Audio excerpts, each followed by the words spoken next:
pediatric speech and language pathologist, and welcome to Teach Me to Talk's Therapy Tip of the Week. There are 6 ways that parents and therapists can teach late talkers, toddlers with language delays, and kids with autism to learn to communicate. If you'll master these 6 strategies, you will be well on your way to help teaching a child that you love to learn to talk. All right, so let's talk about this first strategy, and it is modeling. Modeling is our first strategy. So what does modeling mean? That means that you are going to say or do what you want the child to say or do. And actually, this is the chief cornerstone strategy that all of us as therapists use for a multitude of goals, but especially when we're discussing expressive language. We want children to be able to imitate the word that we've said. And so how do we get them to imitate it? We model it. So we say what we want them to say. So why does this work? It's so efficient. When we get a kid to this point, and he's able to really do immediate imitation, this is the most efficient way to teach a child how to learn words. And how do we know this? This is how all of us, whether we are typically developing or have some learning differences, this is how all of us learn to do everything. We watch somebody or we listen to somebody, so we take that information in, and then it's our turn to pop it back out. And so that's what a kid does when he's imitating. He's imitating what you've modeled. So when is this most effective? And again, this is one of those strategies that we say modeling is effective anytime that we want to teach someone how to do something else. But it's really, really important when we're teaching a child how to use words and how to learn to say words. So how do we do it? And really, I wish I had called this strategy, and I think I might change this by the time that it's released, modeling plus expectant waiting, because expectant waiting is such an important part of this that sometimes we as therapists we aren't as deliberate or intentional about talking about this with parents as we should be. And we may be doing this, and you know what expectant waiting is, right? It's when you model a word and then you sort of do that pregnant pause, and we all do it with anticipatory facial expressions and with anticipatory body language. We kind of lean forward and open our mouths like, it's your turn. Are you going to say it back to me? And so that's what we want to think about with expectant waiting as a part of modeling.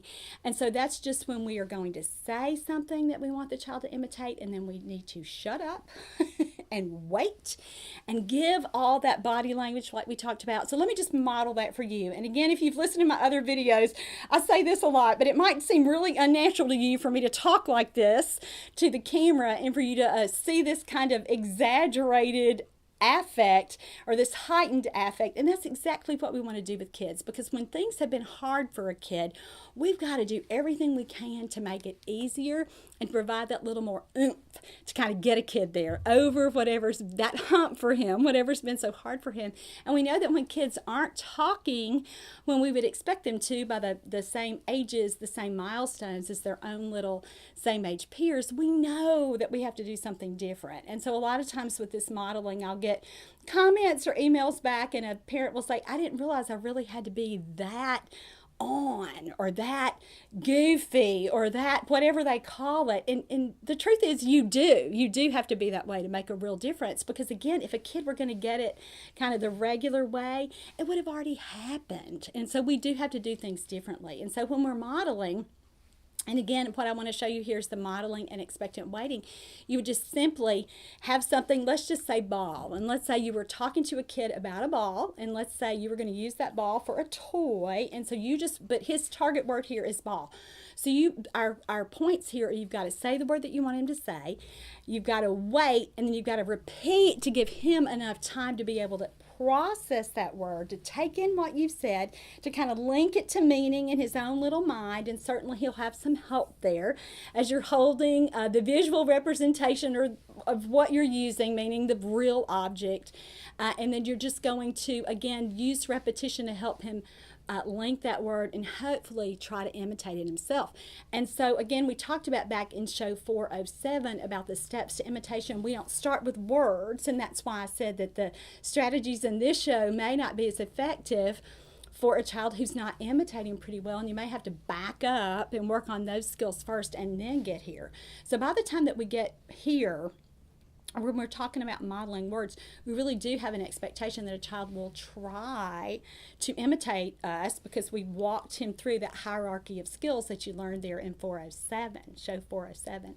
So when we're here with this modeling plus expectant waiting, we've got let's start over with our example. We've got our ball here, and so we want the kid to say ball. We're not going to get to the point where he has to say it before he gets it, but we can certainly hold the ball and keep it for a little while to make this more relevant for him so that we know that he's including us in play. He's not tuning us out, as a lot of kids with autism have to really learn not to do. It's kind of their little default pattern with not always, we're going to talk about this in a minute, that there's a great quote, the human voice does not always spark interest in children with autism, and that's a quote that was, I had the reference in here, but I heard it on it or saw it listed with NPR.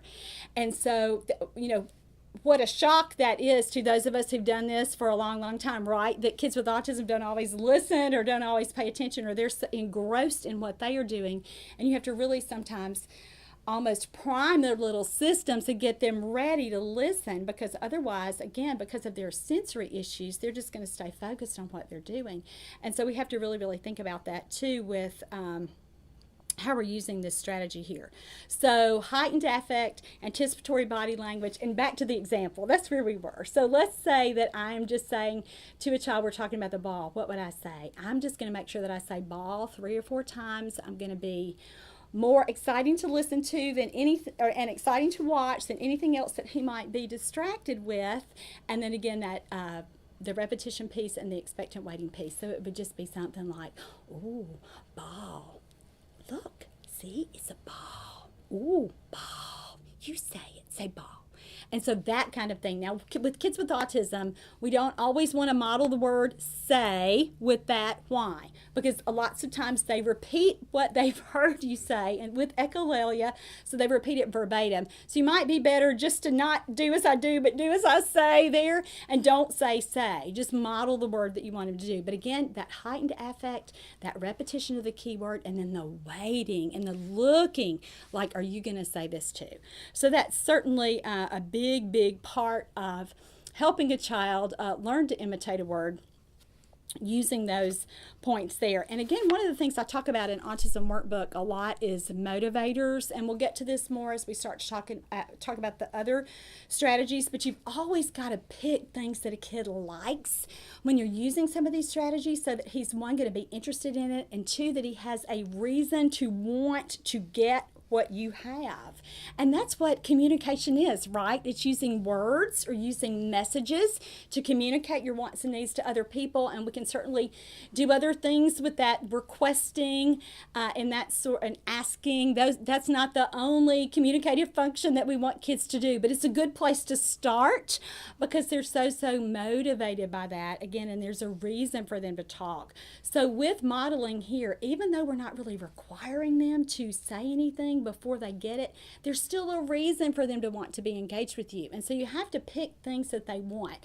Now, food items work really well, unless a kid is a picky eater, but usually junk food, snack items, anything with a movement kind of game, so that he is asking for that next little turn, or even a cool toy. So if we think about this through the context of the rest of these examples, you can see how picking something that a kid wants and is interested in is going to be a lot easier to teach him, one, how to even understand the word so that he's interested enough to learn it and make that association and connection in his little mind, and then secondly, to try to say it so that he can get it. But here at this modeling phase, our only goal here really is for you as an adult to model the word in a way that will make it more likely that the child will imitate. And so certainly that heightened affect piece and that expectant waiting piece and then repetition will do all of that. All right, so that was modeling. When we talk about modeling, that's what we mean. We're just going to say what we want a child to say. So that was our first strategy, modeling.